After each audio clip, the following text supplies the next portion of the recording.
Welcome to 2019.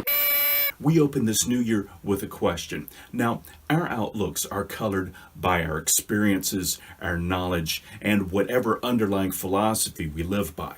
After reading two books by two Christian authors concerning themselves with guns and self-defense, I found myself asking this question.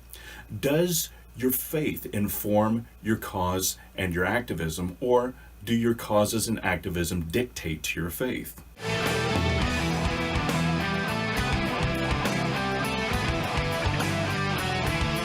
The two books are A Time to Kill, The Myth of Christian Pacifism by attorney Greg Hopkins, representing the pro-gun rights side, and Fundamentalism and Where It's Leading America by retired pastor James Atwood, representing the prohibitionist side.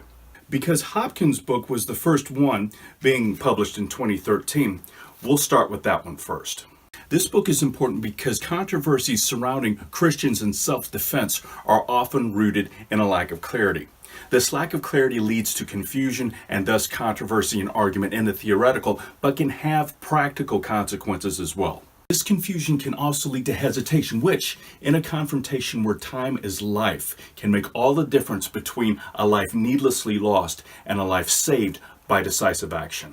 And that is Greg's aim, no pun intended, to help provide this clarity so that the believer can be decisive in saving his or her own life or the lives of loved ones if ever faced with those circumstances where quick, decisive action is needed. I believe the book does an excellent job in laying out the moral justification for self-defense, using scripture, state law, and the author's decades of experience as an attorney and as an instructor in self-defense law, in addition to his years of dedication as a follower of Jesus Christ.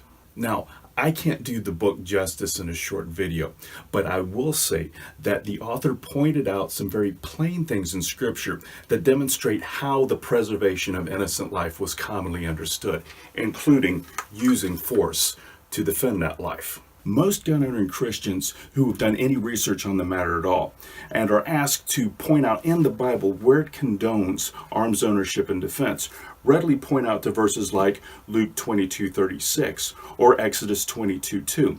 And Hopkins spends some time expounding on these as well, but there are two other verses that he quotes a lot more often to demonstrate broader principles rather than specific prescriptions. The first is the latter half of Leviticus 19:16, which he reads from the New English Translation as, "You must not stand idly by when your neighbor's life is at stake." The other one is Psalm 82:4, which admonishes us to rescue the innocent out of the hand of the wicked. He also lays out the proper attitudes towards self-defense, including recognizing those situations where it is proper, reviewing ability, opportunity, and jeopardy, using force sufficient to deal with the threat, shooting to stop instead of to kill, and not acting in a spirit of malice. Decisive action and vengeance being two different things. Now, because the gun rights movement is defined more by what it stands for rather than what it stands against, Hopkins doesn't spend a whole lot of time criticizing other points of view and certainly doesn't demonize them. However, he does point out a shortcoming in the generally held view of Christian pacifism and passivity, saying that it can be a close cousin to apathy and selfishness. A good work of Christian literature, regardless of the specific subject it's trying to treat, whether it be theology or history or handling relationships or being a good steward over your finances or just a work of fiction intended to illustrate a point, will get you to think about your relationship with God and how He has fit everything together. This book does that. If you want to know more, all I can say is get the book for yourself and read it. I highly recommend it. So much so that I believe it is worthy of a place in this short little section in my personal library of thoughtful works which, apart from the Bible, have greatly impacted my thought. After being exposed to the excellent level of research that Hopkins put in his book, I was expecting much the same from this other book, Fundamentalism and Where It's Leading America by James Atwood. I first heard about the book in an article dealing with Moms Demand Action and how a group of its members were using it for a sort of Bible study or something. Intrigued, I decided to look up some reviews on it, and it seemed to receive a lot of praise for being fairly well researched. And so I thought to myself, perhaps this will do for the gun control side what Hopkins did for the gun rights side. Sadly, this was not the case. Having gone through grad school myself and being exposed to high standards of scholarship, I was rather disappointed with how sloppy Atwood's work was in that regard. Many assertions went unsupported. Many that Atwood's tried to support weren't really helped by the source because either the citation was poor or the source itself was poor. And in at least one case, Atwood's blatantly misquoted his source. Then there are the usual blunders of terminology that tend to play gun control propaganda, like .50 millimeter caliber rifles, or confusing certain rifles with their military counterparts, or this doozy, describing tritium sights as something that creates light around its target.